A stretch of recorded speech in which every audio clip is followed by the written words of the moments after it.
Today it's another holiday in Japan. Today is Taiiku no Hi, which basically means day of movement. So kind of like a sports day actually.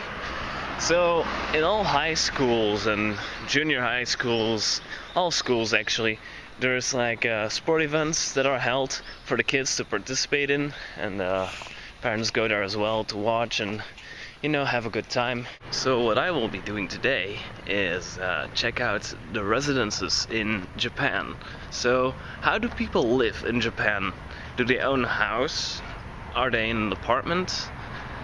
We're gonna look at that. We're gonna look at some architecture and also some infrastructure of Japanese society. It's gonna be fun. The first kind of buildings we have, of course, are apartments.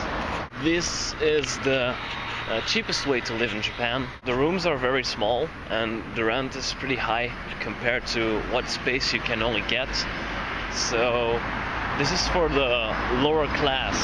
With lower class, I'm pointing out to people who have a lower salary than the average Japanese population.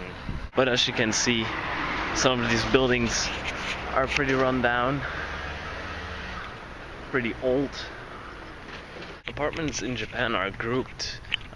They all have a number. Since they don't have any street names in Japan, they need these codes to mark which building, for example, the post should be sent to. These apartments in particular all have a small park in between the buildings. On a side note, most Japanese people do not appreciate me filming where they are living. The next concept of living in Japan is my home, my house. So it's middle-class Japanese people who take on a loan to then buy a house, and most of the times also a car. The architecture is slightly different from European architecture and also probably American architecture.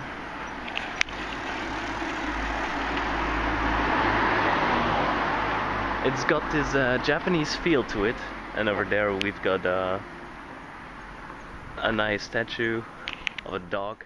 Japanese homes often have a wooden construction and then some concrete walls to reinforce the structure, unlike bricks like we use in Europe.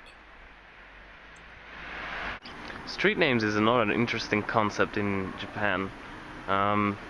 They don't really have a lot of street names. This is Suitashi Takemidai Nichome.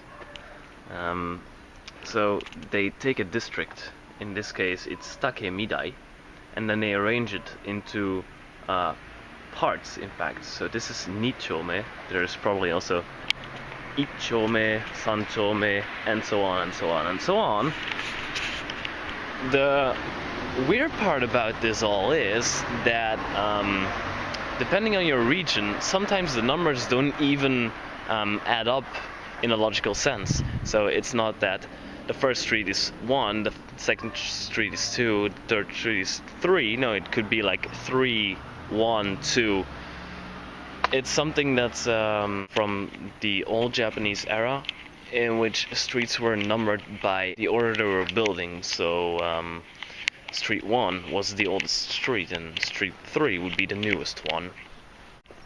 Something about Japanese infrastructure that I don't really get. The gutters here are just bare. I mean, there's no grill here or anything, so if you're not careful and you walk into these things, you might just take a nasty fall. This is actually the first fire pump I encountered. Behind this door there should be a pump. Over here we have a sake shop, so you can buy alcohol in here, but this is generally Japanese sake. Then another famous concept in Japan is of course the Jido Hanbaiki.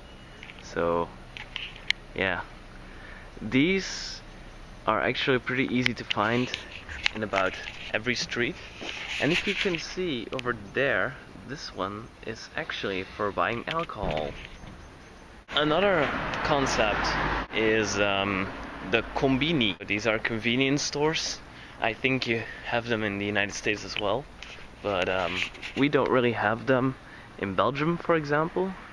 But these stores are open 24/7. Electricity is delivered exclusively by wires. In Belgium, mostly the cables run underground, so you can't really see them, but in Japan, they're quite visible. There are more kinds of residences that I didn't include in this video because of the fact that they are not here in my town. For example, there are also dormitories that belong to companies in which company workers can rent a room. Actually, I live in a dormitory as well, but that's for students, but it's actually the same concept. There is also a lot of different kinds of apartments. You have a separate apartment, that you have separate rooms, then you also have a mansion, which is an apartment with just one room with everything combined in it.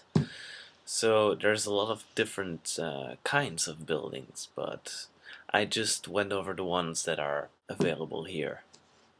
See you next time.